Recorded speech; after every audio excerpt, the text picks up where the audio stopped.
40 రోజులు. ఉమ్. బైబిల్లో ఎక్కడెక్కడ 40 అనే సంఖ్య మీదట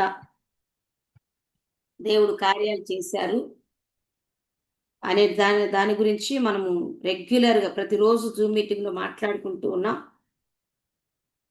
నిన్నటి దినాన దేని గురించి మాట్లాడాం గుర్తుందా మీ అందరికీ?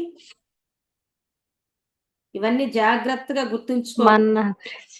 మన్నా 40 సంవత్సరాలు ఇశ్రాయేళ్లకు దేవదూతలు తినేటువంటి ఆహారముతో తృప్తిపరిచినటువంటి ఆ సందర్భాన్ని జ్ఞాపకం చేసుకున్నాము. దేవుడు మన జీవితాల్లో కూడా మనల్ని ఎలా నడిపిస్తారు ఆయన పరీక్షించేటప్పుడు సిద్ధపరిచే అనే దాని గురించి మనం ధ్యానం చేసుకున్నాం. ఈ రోజైతే దేవుడు మనతో మాట్లాడాలనుకున్నటువంటి వాక్యం ఏంటి అని అంటే, ఇక్కడ మనం గమనించినట్లయితే నోవాహు దినములలో దేవుడు 40 రోజులు ఏకధాటిగా ఒక ప్రచండమైన వర్షాన్ని కుమ్మరించడం జరిగింది కదా. దాని గురించినటువంటి విషయాలు, భయంకరమైనటువంటి విషయాలు దేవుడి రోజున మనకు తెలియచేయాలని, మాట్లాడాలని ఇష్టపడుతున్నారు. ఒక రకంగా ఇది చెప్పాలంటే ఇది మనకి హెచ్చరిక లాంటిది. మనము కూడా దేవుని యందు భయభక్తులు కలిగి ఎలా ఉండాలి, ఆయన మాటకు ఎలా లోబడాలి, దేవుని మాటకు లోబడకపోతే ఏం జరుగుతుంది, దేవుని మాట ఎంత శక్తివంతమైనది, ఆ మాట వినటం వలన మన జీవితంలో ఆయన ఎటువంటి కార్యాలు చేస్తారు, ఆయన మాట వినకపోతే, ఆయన మాటను నిర్లక్ష్యం చేస్తే ఆయన కోపం ఎలా రగులుకుంటుందో కూడా ఈ రోజున ఈ వాక్యము ద్వారా దేవుడు మనతో మాట్లాడడానికి ఇష్టపడుతున్నాడు. మీ దగ్గర అందరూ కూడా బైబిల్స్ తెరిచి ఉంచండి. ఈ నోవాహు దినములలో దేవుడు 40 దినాలు 40 రోజులు ప్రతిరోజు 40 దినాలు ఆయన ఒక తుఫాను లాంటి ఒక ప్రచండమైనటువంటి వర్షాన్ని కుమ్మరిస్తూనే ఉన్నాడు. ఇది కావాలని దేవుడు కోపముతో చేసినటువంటి కార్యము. ఈ వాక్య భాగం అంతా మీకు తెలియాలి. దీని గురించి క్షుణ్ణంగా అంటే ఆది కాండము 6, 7, 8, 9 అధ్యాయాలు మీరు చదివితే మీకు స్పష్టంగా అర్థమవుతుంది. ఈ 4 అధ్యాయాలు కూడా మీరు తర్వాత చదువుకోండి, ధ్యానం చేసుకోండి.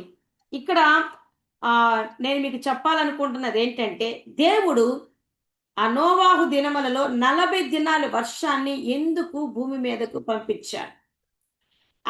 అటువంటి ప్రచండమైన వర్షాన్ని కుమ్మరించడానికి కారణం ఏంటి?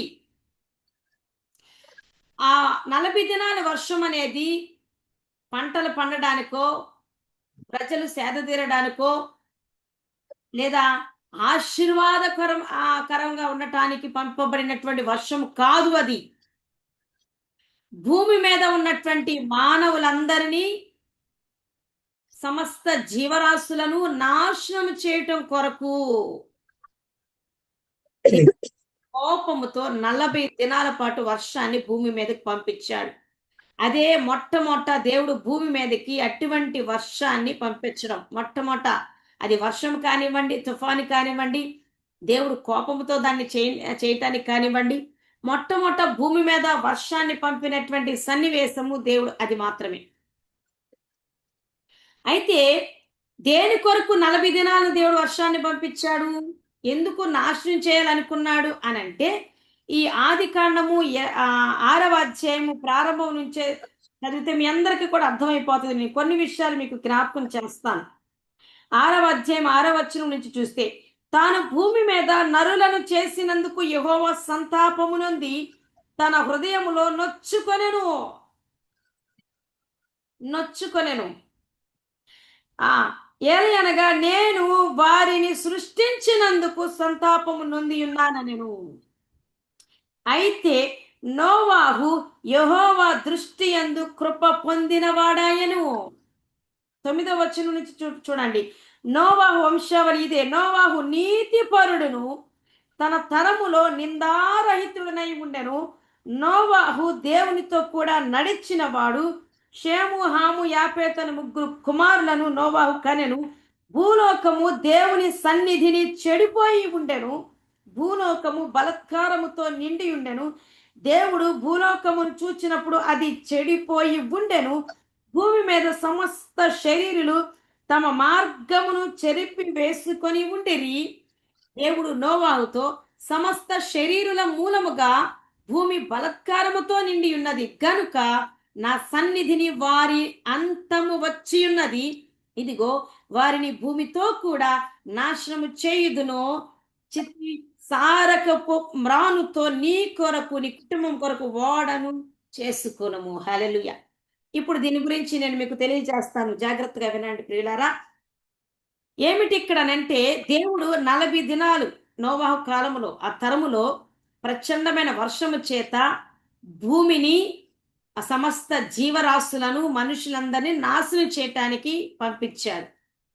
ఒక్క రోజు వర్షం బాగా పడితే, లేదా వారం రోజులు కంటిన్యూస్గా పెద్ద వర్షం పడింది అనుకోండి, మన పరిస్థితులు ఎలా ఉంటాయి? ఒక సందర్భంలో మనకి జ్ఞాపకం చేసుకోవాలి. ఆ విజయవాడలో గతంలో ఆ తుఫాను వచ్చినప్పుడు కొన్ని దినాల మట్టికే ఆగకుండా వర్షం పడినప్పుడు ఏం జరిగింది? కట్టలన్నీ తెగిపోయాయి. వాటర్ అంతా ఆ ఇళ్లల్లోనికి వచ్చేసింది. ఎంత మంది అక్కడికక్కడికే మరణించారు. ఎన్ని దినాలు? సుమారు ఒక వారం దినాలు పడినా అటువంటి పరిస్థితులు ఎక్కడైనా కూడా చోటు చేసుకుంటాయి. అట్లాంటిది దేవుడు 40 రోజుల పాటు ఏకధాటిగా ఆయన తన ఆకాశపు తూములను తెరచాడట, కావాలని. అటువంటి వర్షము 40 దినాలు పడితే భూమి మీద జనాలు ఏమైనా బ్రతుకుతారా? జీవరాశులు ఏమైనా బ్రతుకుతాయా? భూమి అంతా నాశనం అయిపోతుంది కదా. అది కూడా మామూలు వర్షం కాదు అని బైబిల్లో రాయబడినది. ఎందుకు దేవుడు అంత కోపం తెచ్చుకున్నాడంటే, ఇప్పుడు చదివిన వాక్యమే దానికి ఆధారము. దేవుడు తను ఇష్టపడి సృజించుకున్నటువంటి నరులందరూ కూడా ఈ నోవాహు ఉంటున్నటువంటి తరములో, ఆ కాలములో ఏమైపోయారు? చెడిపోయారు. తమ హృదయాలను వారే తమంతట తాము చెరిపి వేసుకున్నారు. తమ హృదయాల్లోనికి చెడును తామంతట తామే ఇష్టపూర్వకంగా తెచ్చేసుకున్నారు. నరులందరూ చెడిపోయారు. వారి హృదయాలన్నీ చెడిపోయాయి, దేవునికి దూరమైపోయాయి. పాపం వారి హృదయం నిండిపోయింది. దేవుని మాటని వినలేనటువంటి స్థితిలోనికి వచ్చేశారు. దేవుడు పిలిచినా పలకలేనటువంటి నిర్లక్ష్య వైఖరిలోనికి వచ్చేశారు. ఆ సొంత జ్ఞానము, లోక జ్ఞానము, అపవాది ఏది ప్రేరేపిస్తే అది చేసేస్తూ వారి హృదయాలను చెడగొట్టేసుకున్నారు. దేవుని తట్టు చూడలేనంతగా వారి హృదయాలు కంపు కొట్టేటంతగా చెడిపోయాయి. మన దేవుడు పై రూపాన్ని చూసే దేవుడు కాదు. మనిషి యొక్క పై రూపాన్ని చూసేది మనుష్యులే గాని దేవుడు మాత్రం హృదయ అంతరంగాన్ని చూస్తాడు. అందుకే మన హృదయాలను మనం చక్కగా భద్రపరుచుకోవాలి. దేవుని వాక్యముతో మన హృదయాలను నింపుకోవాలి అని సామెత గ్రంథంలో పలుమార్లు రాయబడినది. నా కుమారుడా, నీ హృదయమును జాగ్రత్తగా భద్రము చేసుకో. నా వాక్యముతో నీ హృదయమును నింపుకో. నీ హృదయంలోనికి ఏ చెడుతనము రాకుండా నిన్ను నీవు కాపాడుకో.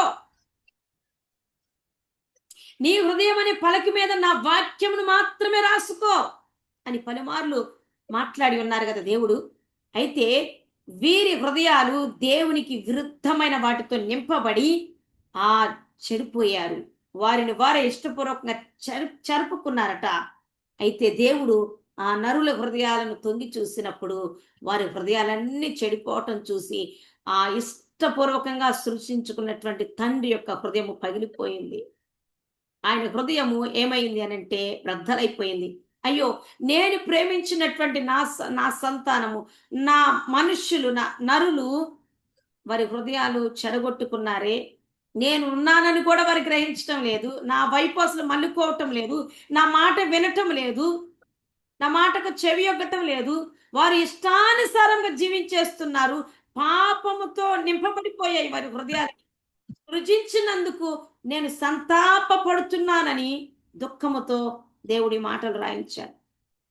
వారి హృదయాలు చెడిపోవటం చూసి దేవుని హృదయం బద్దలైపోయి ఎంతో సంతాపము నొందినట్లుగా చూశాడు. అయితే దేవుడు సంతాపము నొందినవాడు సంతాపము నొందినట్లుగా లేడు. వారి హృదయాలు భయంకరంగా చెడిపోవటం చూసి ఇక వాళ్ళు మారు మనసు పొందే స్థితిలోనికి రారు అని దేవునికి తెలుసు గనక వారిని ఇక నాశనం చేయటమే తుది నిర్ణయము అని వారి అంతము వచ్చేసింది. వారి అంతము నా చేతిలో ఉన్నది అని మాట్లాడుతున్నాడు. అయితే ఆ నరులందరి హృదయాలు చెడిపోయాయి. మనుషులందరూ చెడిపోయారు. భూమి మీద నోవాహు తరంలో ఉన్న ప్రజలందరూ కూడా చెడిపోయి ఉన్నారు. వారి హృదయాలన్నీ చెడిపోయి ఉంటే, దేవునికి విరోధంగా ఉంటే, ఒక్క నోవాహు మాత్రము దేవుని దృష్టి ఎదుట, దేవుని ఎదుట అతని హృదయము ఎట్లా ఉన్నది అని అంటే నీతిమంతుడుగా పడుతున్నాడు. హల్లెలూయా. తరమంతా అంటే చూడండి, జనరేషన్ అంతటిలో అందరి హృదయాలు చెడిపోయాయి. ఒకే ఒక్కడు నీతిమంతుడుగా దేవునికి కనపడుతున్నాడు. దేవుని యందు భయభక్తులు కలిగి, అయ్యో దేవుడు చూస్తున్నాడు, నా హృదయాన్ని దేవుడు చూస్తున్నాడు, నేను దేవుని కలిగిన వాడిని, నా హృదయంలో దేవుడు ఉన్నాడు, నా హృదయంలో దేవుని వాక్యం ఉన్నది. అరే అందరూ చెడిపోయారు కదా, అందరూ నాశనం అయిపోయారు కదా, అందరూ వ్యభిచారం చేస్తున్నారు, అందరూ పాపంలో బ్రతుకుతున్నారు కదా, నేను చేస్తే తప్పేంటి అని నోవాహు ఒక్కడు తప్పిపోలా. నేను ఒక్కడ నీతిమంతునిగా ఉంటే ఏం ఒరిగిద్ది అనేటువంటి పిచ్చి ఆలోచన చేయలా. నా దేవుడు నీతిమంతుడు, నేను నీతిగా జీవించడం కొరకు పిలువబడ్డాను, నేను ఏర్పాటు చేయబడిన వాడను అని గ్రహించుకొని ఏం చేశాడనంటే, అందరూ చెడిపోయి ఉన్నా కూడా, ఆ చెడిపోయిన వాళ్ళందరి మధ్యలో నోవాహు ఉంటున్నా కూడా, నోవాహు ఒక్కడ మాత్రము దేవుని దృష్టికి యథార్థవంతుడుగా, నీతిమంతుడుగా, దేవుని యందు భయభక్తులు కలిగిన వాడుగా, నిందారహితుడిగా ఉండటము దేవుడు చూసేశాడు. అతని హృదయము పరిశుద్ధంగా ఉండటము చూసేశాడు. ఆ చెడిపోయిన కాలములు, చెడిపోయిన ప్రజల మధ్యలో కూడా దానిని బట్టి దేవుని యొక్క కృపకు పాత్రుడైపోయాడు. హల్లెలూయా. దేవుని కృపకు ఆ కృప పొందినవాడాయను. నీతిమంతుడుగా నోవాహు ఒక్కడు ఉండటం వలన, నోవాహు ఒక్కడు దేవుని దృష్టికి నీతిమంతుడిగా ఉండటం వలన దేవుడు ఒక నిర్ణయానికి వచ్చేసాడు. చెడిపోయిన వాళ్ళని నాశనం చేయాలి కానీ నీతిగా బ్రతికిన వారిని ఎందుకు నాశనం చేయాలి? దేవుడు నీతిమంతుడు, నీతిమంతులను రక్షించేవాడు, భక్తిహీనులను నాశనం చేసేవాడు. ఒక్కడు నీతిమంతుడున్నా, 5 నీతిమంతులున్నా ఒక పట్టణములో, ఒక్క నీతిమంతుడు నీతిమంతురాలు ఆ కుటుంబంలో ఉన్న ఆ నీతిమంతుని బట్టి దేవుడు కుటుంబం మొత్తాన్ని రక్షిస్తాడు అన్నదానికి ఈ నోవాహు కుటుంబము ఒక నిదర్శనం అనే సత్యాన్ని మీకు జ్ఞాపకం చేస్తా ఉన్నాను. ఏం జరిగింది? దేవుని దృష్టికి నోవాహు మాత్రమే నీతిమంతుడుగా ఉన్నాడు. నోవాహు కుటుంబం అంతా కాదు. ఇక్కడ జాగ్రత్తగా వినాలి. నోవాహు మాత్రమే దేవుని దృష్టికి కృప పొందిన వాడాయను. నోవాహు మాత్రమే నిందారహితుడిగా దేవుని ఎదుట కనబడుతున్నాడు. దేవుని దృష్టికి నీతిమంతుడిగా ఉన్నది ఆ తరమంతటిలో నోవాహు మాత్రమే. దానిని బట్టి ఒక నిర్ణయానికి వచ్చేసాడు దేవుడు. ఏంటి ఆ నిర్ణయం అనంటే, ఈ నోవాహు నీతిమంతుడిగా ఉన్నాడు కాబట్టి తన నీతిని బట్టి తన కుటుంబాన్ని కూడా నేను రక్షిస్తాను. అయితే ఈ చెడిపోయిన హృదయం కలిగినటువంటి మనుషులందరినీ, వీరితో పాటు ఉన్న సమస్త జీవరాశులను నేను నాశనం చేసేస్తాను. ఈ నాశనం మధ్యలో నోవాహు కుటుంబము నాశనం అయిపోకూడదు. వారిని నేను సేఫ్ జోన్ లో ఉంచాలి, రక్షించాలి. ఆ తరువాత వీరి ద్వారా నెక్స్ట్ జనరేషన్ నేను కంటిన్యూ చెయ్యాలి అనేటువంటి ఒక నిశ్చయతతో నోవాహు ఆ తరములో దేవుడు నోవాహును దర్శించి మాట్లాడటం జరిగింది. అప్పుడు మాట్లాడుతున్నాడు. ఒక నిర్ణయానికి వచ్చాక దేవుడు నోవాహు గురించి, తన కుటుంబం గురించి మాట్లాడుతున్నాడు. అయ్యా నోవాహు, నీ ఒక్కడవే నా ఎదుట నీతిమంతుడిగా ఉన్నావు. ఈ భూమి మీద ఉన్న నరులందరూ కూడా చెడిపోయారు. వారి హృదయాలు నా దృష్టికి చెడిపోయినాయి. వాళ్ళని చెరిపి వేసుకున్నారు కాబట్టి వాళ్ళు మారు మనసు పొందరు. అయితే నేను వారిని అంతము చేయాలనుకుంటున్నాను. వారినే కాదు, ఈ భూమి మీద ఉన్నటువంటి జీవరాశులను కూడా నాశనం చేయాలనుకుంటున్నాను. భూమిని కూడా నేను నాశనం చేయాలనుకుంటున్నాను. అయితే నిన్ను బట్టి నీ కుటుంబాన్ని నేను ఈ నాశనము మధ్యలో నుంచి రక్షించాలనుకుంటున్నాను అని అన్నాడు. హల్లెలూయా. ఆ కాబట్టి నేను త్వరలో 40 దినాల పాటు ప్రచండమైన వర్షాన్ని కురిపించబోతున్నా, ఆజ్ఞాపించబోతున్నాను భూమి మీదకి. అది ఇట్లాంటి వర్షము కాదు అనంటే, ఆ అయితే ఏం చేయాలి ప్రభా అనంటే, ఆ ఆ ఈ వర్షానికి భూమి మీద ఉందంతా నాశనం అయిపోబోతుంది గనక మీ కుటుంబం రక్షించబడటం కొరకు మీరు ఒక ఓడను మీరు సిద్ధం చేసుకోండి. ఆమేన్. హల్లెలూయా. మీరు ఒక ఆ ఓడను సిద్ధం చేసుకోండి అని చెప్పి, ఆ ఓడ ఎలా సిద్ధం చేసుకోవాలి, ఎలా నిర్మించాలి, ఎన్ని గదులు పెట్టాలి, ఎన్ని ఫ్లోర్స్ వేయాలి, ఎంత లోతు, ఎంత ఎత్తు, ఏ చెక్కతో ఓడను తయారు చేయాలి అనే విషయాలన్నీ క్షుణ్ణంగా దేవుడు నోవాహుతో చెప్పడం జరుగుతుంది. నోవాహు ఆ కాలంలోనే ఒక మంచి బిల్డర్. ఆ బిల్డర్ అనేది ఎట్లా అతను నిర్మించగలిగాడు, ఆ పేరు ఎట్లా వచ్చింది అనంటే, దేవుడు అతనికి ఇచ్చినటువంటి ఐడియాస్ ప్రకారం, స్ట్రాటజీ ప్రకారము అతను ఒక బిల్డర్ గా మారిపోయాడు. హల్లెలూయా. ఒక చక్కని ఓడను దేవుని యొక్క ఆలోచన ద్వారా సిద్ధం చేసేసాడు. అయితే ఆ ఎప్పుడైతే ఓడ నిర్మించేశాడో, ఆ ఓడని నిర్మించిన దాకా, ఆ 40 దినాల వర్షం ప్రారంభమైన దాకా నోవాహు ఒక చక్కని పని చేస్తున్నాడు. ఏం చేస్తున్నాడంటే, ఆ చెడిపోయినటువంటి ప్రజలందరికీ దేవుని సువార్తను ప్రకటిస్తున్నారు. దేవుడు తనతో ఏదైతే చెప్పాడో, ఏ నాశనము భూమి మీదకి రాబోతుందని చెప్పాడో, అంతము చేయబోతున్నాడు సమస్తాన్ని అనేటువంటి విషయాన్ని తనలోనే దాచుకోకుండా, తన కుటుంబానికి మాత్రమే చెప్పకుండా, తాను ధైర్యముగా ఆ ఆ చెడగొట్టబడినటువంటి హృదయాలు కలిగిన ప్రజలందరికీ కూడా బ్రతిమలాడుతూ చెప్పటం ప్రారంభించాడు. అలాగా కొన్ని సంవత్సరాల పాటు, దీర్ఘకాలం పాటు అదే సువార్తను ప్రకటిస్తా వచ్చాడు. ప్రజలారా వినండి, దేవుడు భూమిని, ఈ నరులందరినీ, సమస్త జీవరాశులను నాశనం చేయబోతున్నాడు. ఎందుకంటే మీ హృదయాలను దేవుడు చూసినప్పుడు అవి చెడిపోయి ఉన్నాయి. ఆయన నాశనం చేయబోతున్నాడు. ఇదిగో ఈ ప్రచండమైన వర్షమును దేవుడు 40 దినాల పాటు భూమి మీద కుమ్మరించబోతున్నాడు అని చెబితే, ఆ సువార్త వినినటువంటి వాళ్ళందరూ కూడా ఆ మాటలు విని నోవాహుని ఎగతాళి చేశారు, నోవాహును నిందించారు, నోవాహును అనుమానించారు, అవమానించారు, చూసి హేళన చేశారట. ఈ మాటలన్నీ రాయబడున్నాయి. హేళన చేశారట. ఎందుకు హేళన చేశారు అనంటే, నోవాహు చెప్తున్న మాట, వర్షము భూమి మీదకి దేవుడు పంపబోతున్నాడు, ఈ వర్షము ద్వారానే భూమి అంతటిని నరులను నాశనం చేయబోతున్నాడని చెప్పిన మాట వారు నమ్మలేకపోయారు. ఎందుకు నమ్మలేకపోయారంటే, అప్పటి వరకు, ఆ కాలం వరకు ఆ ఎన్నడు కూడా, ఏ రోజు కూడా వర్షం అనేది అప్పటిదాకా పడలేదు. వర్షం అంటే ఏంటో వారికి తెలియదు. మంచు కూడా పడిన సందర్భము లేనే లేదు. ఆ భూమిలో ఉన్న తేమ చేతనే పంటలన్నీ పండేవి, వృక్షాలన్నీ పెరిగేవి. అంతేగాని మంచు గాని, వర్షము గాని అనే మాట లేదు. దానిని ఎప్పుడు ఆ కాలంలో ప్రజలు చూడలేదు. నోవాహు అప్పటి వరకు, ఆ దేవుడు అంతము చేసేటంత వరకు. అందుకని ఏంటి నువ్వు పిచ్చి పిచ్చి మాటలు చెప్తున్నావు? ఇప్పటి వరకు మంచు గాని, వర్షం కానీ పడలేదు. ప్రచండమైన వర్షము దేవుడు పంపబోతున్నాడా? అది దేవుడు నీకు చెప్పాడా? నీకని పిచ్చి పట్టిందా ఈ మాట చెప్పడానికి?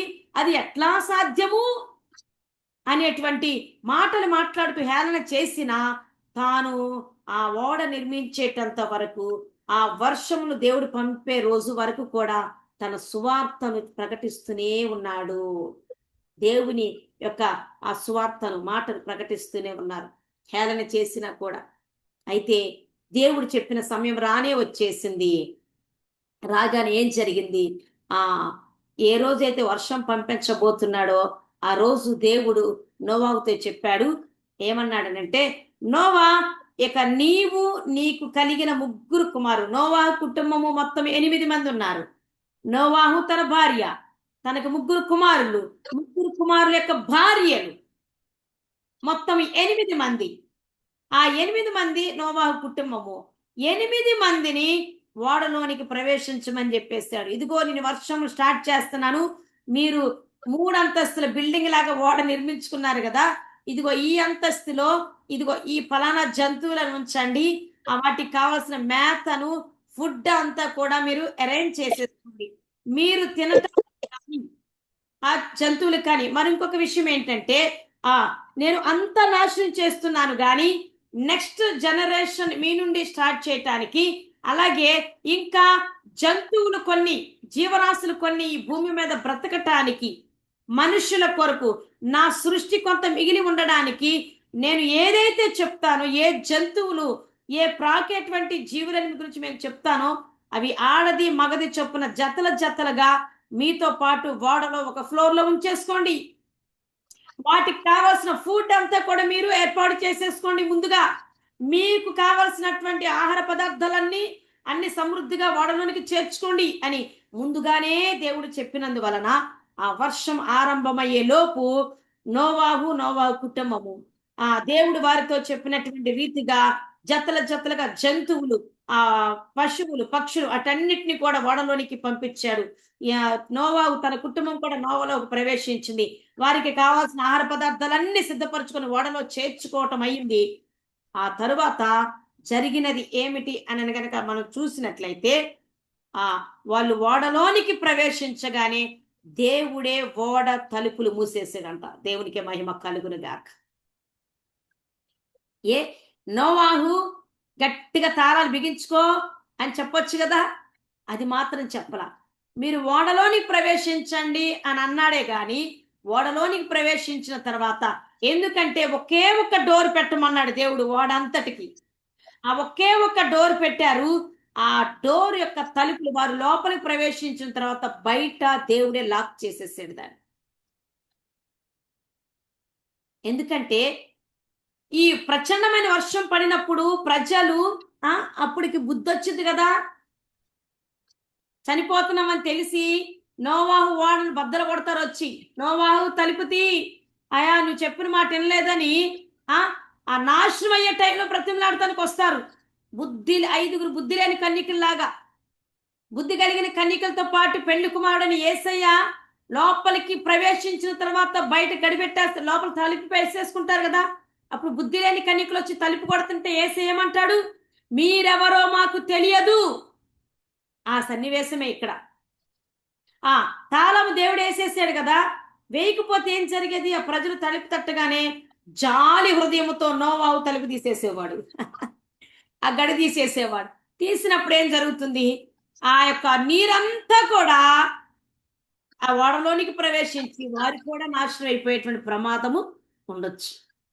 కానీ నాశనం చేయాలనుకుంటుంది భక్తిహీనులను, చెడిపోయినటువంటి ప్రజలను. అంతేగాని ఆయన ఎదుట నీతిగా జీవించుచున్నటువంటి నోవాహును తన కుటుంబాన్ని మాత్రం కాదు. ఎక్కడ నోవాహు ఇటువంటి పని చేస్తాడేమోనని దేవుడే ఆ తలుపుకు తాళం వేసేసేసాడు. ఎంతకాలం అంటే ఆ వర్షం పడి ఆగిపోయి ఆ నీరంతా భూమి మీద ఎండిపోయిన దాకా దేవుడు ఆ తలుపు యొక్క తాళము తీయలేదు. ఎప్పుడైతే ఆ తర్వాత 40 దినాల పాటు వర్షము పడటం జరిగింది. వీరు ఎప్పుడైతే లోపలికి ప్రవేశించారో ఓడ లోపలికి, దేవుడు తాళం వేసేసాడు. వర్షం ప్రారంభమైంది, ప్రచండమైన వర్షము. ఆకాశపు తూములను దేవుడే ఓపెన్ చేసేసాడు. భూమి మీద ఉన్న పర్వతాలతో సహా మునిగిపోయేటంత వర్షాన్ని పంపించాడు. అట్లా 40 దినాలు పడిన వర్షానికి భూమి మీద ఒక్క నరుడు కూడా బ్రతకలేదు, మిగిలి ఉన్న ఒక్క జీవరాశి కూడా బ్రతకలేదు. సమస్తము నాశనం చేయబడినది అని బైబిల్లో క్లియర్ గా రాయబడినది. నేల మీద ఉన్న జీవరాశులని తుడిచి వేయబడెను, అవి భూమి మీద ఉండకుండా తుడిచి వేయబడెను. సమస్తమును దేవుడు భూమి మీద నుండి ఆ 40 రోజుల వర్షంతో తుడిచి వేసేనట్లుగా లేఖనాల్లో రాయబడి ఉన్నది. ఆ తరువాత ఏం జరిగింది అని గనక మనం ఆలోచన చేసినట్లయితే, ఆ నీరు ఇంకిపోవటానికి దాదాపు 150 రోజులు పట్టిందట. 40 రోజులు పడినటువంటి వర్షము భూమిలో ఇంకిపోయి ఆ నేలంతా ఆరటానికి 5 నెలల పాటు టైం పట్టింది. 150 దినాలు పట్టింది. ఆ తర్వాత నేలంతా ఎండిపోయిన తర్వాత దేవుడే ఓడ యొక్క తలుపు తీసి మీరందరూ బయటకు రండి అనేటువంటి పిలిచిన సందర్భము కూడా బైబిల్లో క్లియర్గా ఉన్నది. మీరు ఆ మాటలు కూడా నేను చెప్పినటువంటి అధ్యాయాలలో మీరు చూసినట్లయితే మీకు చక్కగా అర్థమవుతుంది దేవుని ప్రియులారా. అదిగో చూడండి, 8వ అధ్యాయము 14 నుంచి చదువుతున్నాను. 2వ నెల 27వ దినమున భూమి ఎండి ఉండెను. అప్పుడు దేవుడు, నీవును నీతో కూడా ఉన్న నీ భార్యయు నీ కుమారులను నీ కోడండ్రును ఓడలో నుండి బయటికి రండి, లోపలికి వెళ్ళండి అని చెప్పాడు వర్షం పడేటప్పుడు. ఆ తరువాత అంత సెట్ అయిపోయిన తర్వాత అంటున్నాడు, మీరిప్పుడు బయటికి రండి, తలుపు తీసి ఇప్పుడు మీరు బయటికి రండి అని అంటున్నాడు. తీసిన తర్వాత అంత భూమి అంతా ఎండిపోయిన తర్వాత వాళ్ళు బయటికి రమ్మని చెప్పిన తర్వాత దేవుడు మాట్లాడుతున్నటువంటి గొప్ప సంగతులు ఏమిటి అని అంటే, అది 9వ అధ్యాయము 8వ వచనం నుంచి మీరు తర్వాత చదువుకోండి. నా పిల్లలారా నా మాటకు విధేయత చూపి నేను ఓడ కట్టమన్నట్టుగా కట్టి నేను వెళ్ళమన్నప్పుడు వెళ్ళి బయటికి రమ్మన్నప్పుడు వచ్చారు, నా మాట తూచ తప్పకుండా పాటించారు కాబట్టి భూమి మీద ఏ నరుడు లేడు కనుక మీ నుంచి నేను ఒక క్రొత్త జనరేషన్, క్రొత్త తరాన్ని నేను లేవనెత్తబోతున్నా. నోవాహు, నిన్ను నీ తర్వాత నీ కుమారులను, నీ కుమారులకు కుమారుల కుమారుల కుమారు కుమారు ఇట్లా నీ తరమంతటిని నేను దీవించబోతున్నా, నీ వంశమంతటిని నేను దీవించబోతున్నా. ఇక్కడి నుంచి ఈ యొక్క కొత్త తరము నీ ద్వారా నేను స్టార్ట్ చేయబోతున్నాను. నీతో నేను నిబంధన చేస్తున్నా, ఆ నిబంధనను నీ సంతానముతో కూడా చేసి దాన్ని స్థిరపరుస్తాను అని వాగ్దానం చేశాడు. ఆ తర్వాత దేవుడు ఏం చేశాడు అనంటే, ఇక మీదట నేను ఎన్నడూ కూడా ఇట్లాంటి వర్షము భూమి మీదకి పంపను, ఇట్లాంటి నాశనము నేను వర్షము ద్వారా చెయ్యను. దానికి ఇదే గుర్తు అని ఇంద్రధనస్సును ఆకాశంలో ఒక గుర్తుగా పెట్టడం జరిగింది. మనం వర్షం పడేటువంటి సమయాల్లో ఇంద్రధనస్సు 7 రంగులు కలిగిన 7 రంగుల ఆ ఇంద్రధనస్సు, వేరు వేరు రంగులు కలిగినటువంటి ఇంద్రధనస్సు మనము వర్షాకాలంలో మనం చూడగలుగుతాం గుర్తుగా. అది దేవుడు ఆనాడు నోవాహు తన కుమార్తె చేసిన నిబంధనకు గుర్తు. మరలా ఎన్నడూ కూడా వర్షము చేత జీవరాశులను గాని నరులను గాని నేను నాశనం చెయ్యను, ఇట్లాంటి సిచ్యువేషన్ తీసుకురానని నిబంధన చేశాడు. నోవాహు నా మాట విన్నందుకు, ఆ కాలంలో నువ్వు నిందారహితుడిగా ఉన్నందుకు నిన్ను బట్టి నీ కుటుంబాన్ని నేను దీవించబోతున్నాను. అంతేకాదు నీతో చేసిన నిబంధన నీ కుమారులతో నేను దాన్ని స్థిరపరుస్తాను అని కూడా దేవుడు ఆ నిబంధన చేసి దాన్ని స్థిరపరిచి ఆశీర్వదించినట్లుగా చూస్తాం. ఆ తరువాత ఆ నేలంతా పొడి అయిపోయిన తర్వాత వారు బయటికి వచ్చిన తర్వాత వారు ద్రాక్ష తోటలు వేసి వ్యవసాయం చేసి అక్కడి నుంచి వారి కుటుంబం దీవించబడినట్లుగా, అక్కడి నుంచి ఎప్పటి వరకు కూడా ఆ తోటల పెంపకం వ్యవసాయం అనేది చేయటం అనేది నోవాహుతో ఆరంభమై ఇప్పటి వరకు కూడా అది కొనసాగుతూనే ఉన్నట్లుగా మనం గమనించగలుగుతాం.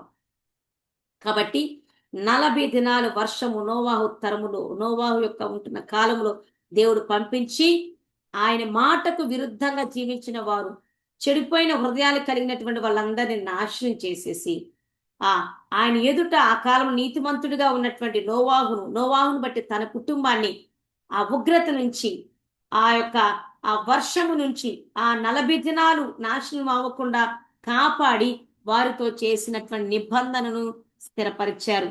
అలాగే ఇంకొక సిచ్యువేషన్ మనం జ్ఞాపకం చేసుకుంటే, నినివే పట్టణానికి కూడా దేవుడు ఈ యోనా ద్వారా సువార్తను ప్రకటించమన్నాడు. మనం యోనా గ్రంథంలో అది చూస్తే మనకు అర్థమవుతుంది. 1, 2, 3 అధ్యాయాల్లో చూస్తే మొట్టమొదట అంటాడు, యోనా నినివే పట్టణం అనేటువంటిది మహాపట్టణము, పెద్ద పట్టణము. ఆ పట్టణంలో ఉన్న ప్రజలందరూ చెడిపోయారు, వారి హృదయాలు చెడిపోయినాయి, వారు ఘోరమైనటువంటి పాపం చేస్తున్నారు కనుక వారికెళ్ళి ఒక సువార్తను ప్రకటించు, నేను చెప్పమన్నది చెప్పు, 40 రోజులలో నినివే పట్టణాన్ని నాశనం చేస్తున్నానని చెప్పు అని అంటే ఫస్ట్ ఈ యోనా దేవుని మాట వినకుండా పారిపోయాడు. తర్వాత దేవుడు బుద్ధి చెప్పినప్పుడు దేవునికి తట్టు తిరిగాడు. తిరిగి ఆ నినివే అనేటువంటి మహాపట్టణానికి వెళ్ళి సువార్తను ఇటు రీతిగా ప్రకటిస్తున్నాడు. ఏమని ప్రకటిస్తున్నాడు అనంటే, నినివే పట్టణము దేవుని దృష్టికి గొప్పదే, 3 దినముల ప్రయాణం అంత పరిమాణము కలిగిన పట్టణము. యోనా ఆ పట్టణంలో 1 దిన ప్రయాణం అంత దూరము సంచరించుచు ఇక 40 దినములకు నినివే పట్టణం నాశనమగునని ప్రకటన చేయగా, ఎన్ని దినాలు?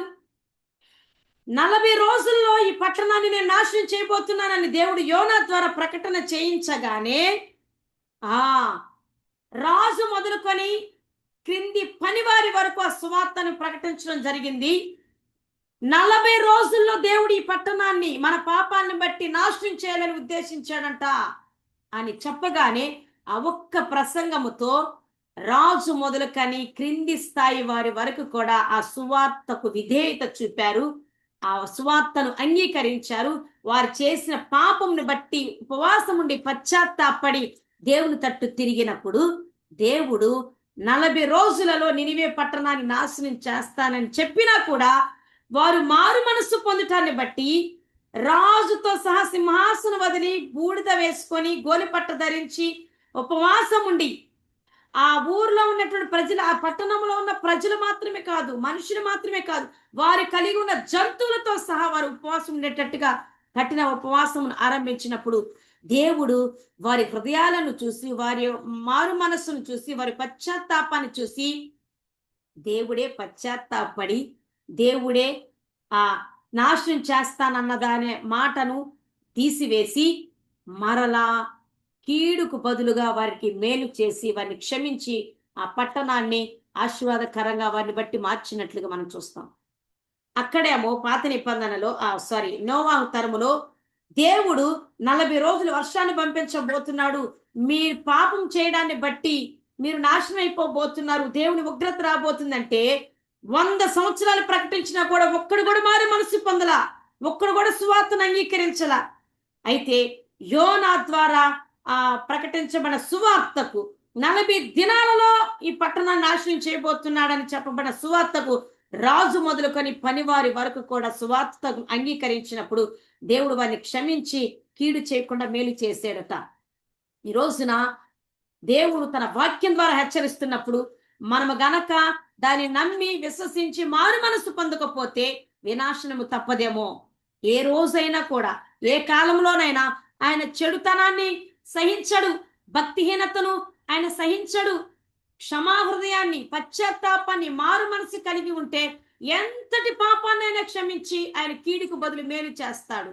అయితే ఈ రోజున నీ కుటుంబంలో పాపం ఉంటున్నా, నీ ఉంటున్నటువంటి గ్రామంలో చెడిపోయిన ప్రజలు వారి హృదయాలను చెరిపి వేసుకుంటున్నా, అది దేవుని దృష్టి కోపము తెప్పించేదిగా ఉన్నప్పుడు నీ గ్రామం అంతట్లో నీ ఒక్క వ్యక్తివి నీతిమంతుడుగా దేవుని ఎదుట కనబడగలిగితే, నీ కుటుంబం అంతా దేవుని దృష్టికి విరోధంగా ఉన్న నీ ఒక్క వ్యక్తివి దేవుని దృష్టికి నీతిమంతుడుగా అగపడగలిగితే, నిందారహితంగా దేవుని ఎదుట నువ్వు కనబడగలిగితే, దేవుని యొక్క కృప పొందుకొనగలిగితే, దేవుని మాటకు విధేయత చూపగలిగితే, నిన్ను బట్టి నీ కుటుంబాన్ని రక్షించడానికి దేవుడు ఇప్పుడు సిద్ధమే.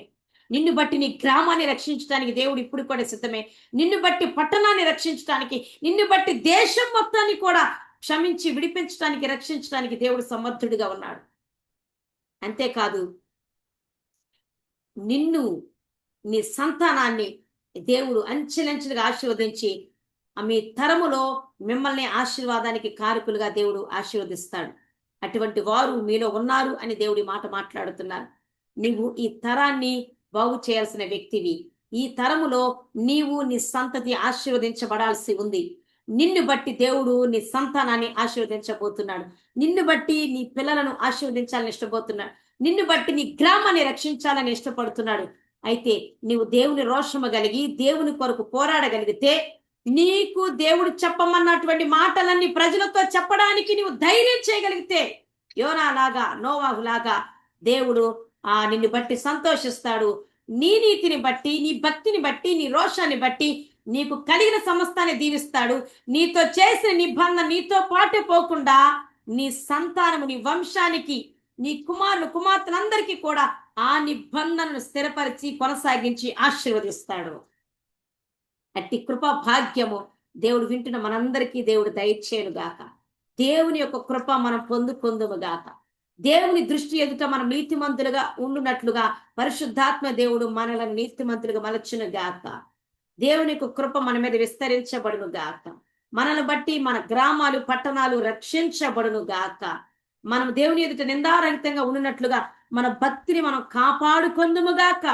నోవాహు వలె దేవుని ఎదుట నీతిమంతులుగా ఉండడానికి ఎంతకైనా తెగించి, ఎంతటి త్యాగము, ఎంతటి సమర్పణ స్థితికైనా మనం రావడానికి మనము సిద్ధపడుదుము గాక. యేసు నామములో అట్టి దైవ కృప మీకు తోడై ఉండును గాక.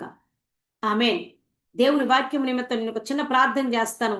ఒకవేళ మీలో దేవుడు హెచ్చరిస్తున్నట్టు అనిపిస్తున్న ఎడల, మీ హృదయం చెడిపోయి ఉన్నదేమో దేవుడు చూస్తూ ఉన్నప్పుడు, మీ హృదయము పాపముతో నిండి ఉండట దేవుడు చూసి ఈ హెచ్చరిక చేస్తున్నాడేమో. హృదయం చెడిపోతే నాశనము తప్పదు, దేవుని ఉగ్రత వస్తుంది. అయితే ఈ రోజున సరిచేసుకునే దినము, అలాగే దేవుని ఎదుట నీతిమంతులుగా అగపడటానికి ప్రయాసపడాల్సిన సమయము కూడా. నిర్ణయము మీదే. ప్రార్థన చేసుకుందామా?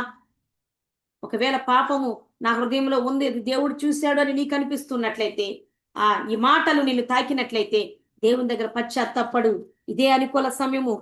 దేవా నన్ను క్షమించు అను. ఆనాడు నోవాహు తరములో ఉన్నటువంటి ప్రజల వలె నిర్లక్ష్యం చేయవద్దు. ఈ మాటలు త్రోసివేయవద్దు.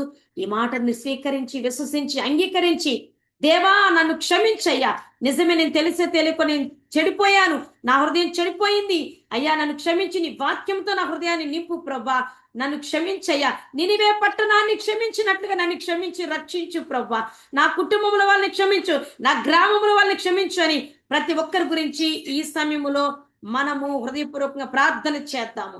పరిశుద్ధుడైన దేవాన్ని స్తుతిస్తూ గణపరుస్తున్నామయ్యా. నిజమే, ఆనాడు తండ్రి నువ్వు ఇష్టపూర్వకంగా సృజించుకున్న నరులందరూ వారి హృదయం చెడిపోయినప్పుడు నీ హృదయం సంతాపము నుండి వారిని నాశనం చేయాలని ఉద్దేశించావు.